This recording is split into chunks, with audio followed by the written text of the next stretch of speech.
Hello everyone, my name is Loko and welcome to a new video. I'm a Zerg player for Team Quantic Gaming and today we're gonna be talking about the Zerg scouting versus Protoss.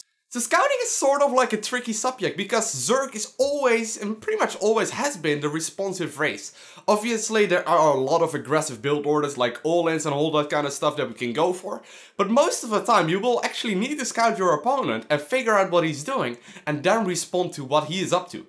Let's say for example you scout double Stargate, well if you're gonna go Mutalisk versus like double Phoenix production, I don't think it's gonna end very well.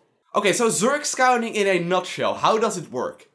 What we are going to cover mostly is eliminating certain possibilities. Now this might sound a little bit fake, but in order to being able to eliminate a certain possibility of a build that your opponent can be going for, you need to understand your opponent's race.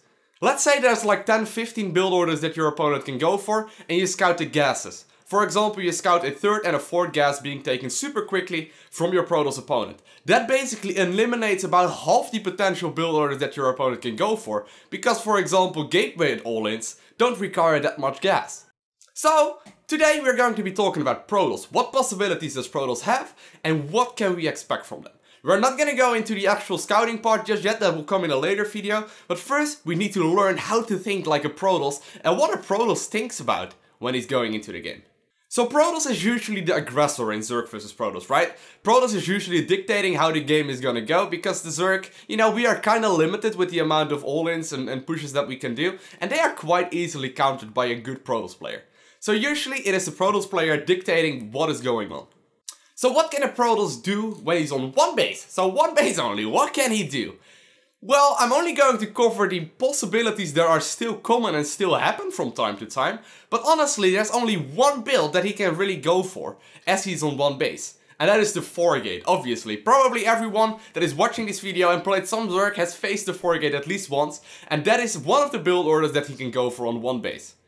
The second possibility that he can go for on one base is an expand. So he's going to expand into a second base. Now obviously there's a whole wide variety of possibilities and ways he can expand, but that's pretty much the only thing we need to know. He can go for a 4-gate or for an expansion when he's on one base play. Now of course there is the slight possibility that he's gonna go for like a one base Stargate kind of play, but that is so uncommon that I'm not even gonna talk about it because you just counter that sort of stuff with a solid build. So what can a Protoss do when he's on two bases? Well, this is where things get a whole lot more interesting.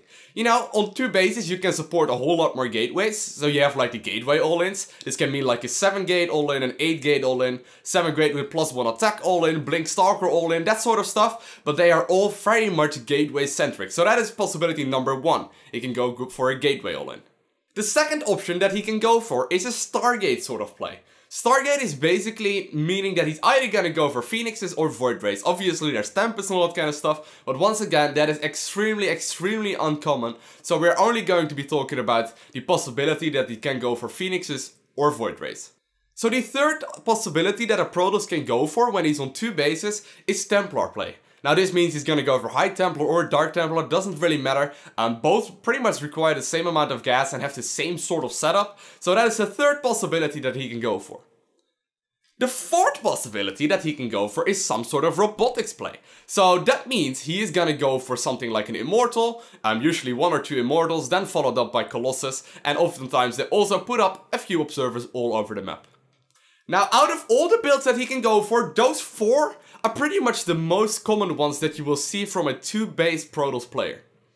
And it is absolutely crucial to realize that once he has taken an attack path, for example he is going for Robotics Facility, he really can't support a Stargate. This is actually like the very basic of scouting, because if he is having a Dark Templar, what is that thing called? And if your opponent is having a Dark Shrine down, that instantly means there's absolutely no way that he can also support a robotics facility, just because he does not have the amount of gas that it takes to make that sort of stuff. And it's absolutely crucial to realize that when your opponent is going for, which finger was Stargate? I think it's the third one. When he's going for a Stargate, he can't go for a robotics play. This is absolutely crucial to realize. So whenever your opponent is on two bases, whenever the Protoss is on two bases, he can pretty much just go for one of those 4 options that we just covered. Or, of course, which happens oftentimes as well, he's gonna go for a third base. Now, when your opponent is on 3 base, this is where things get a little bit tricky, because obviously, he will have 6 gas guys as income.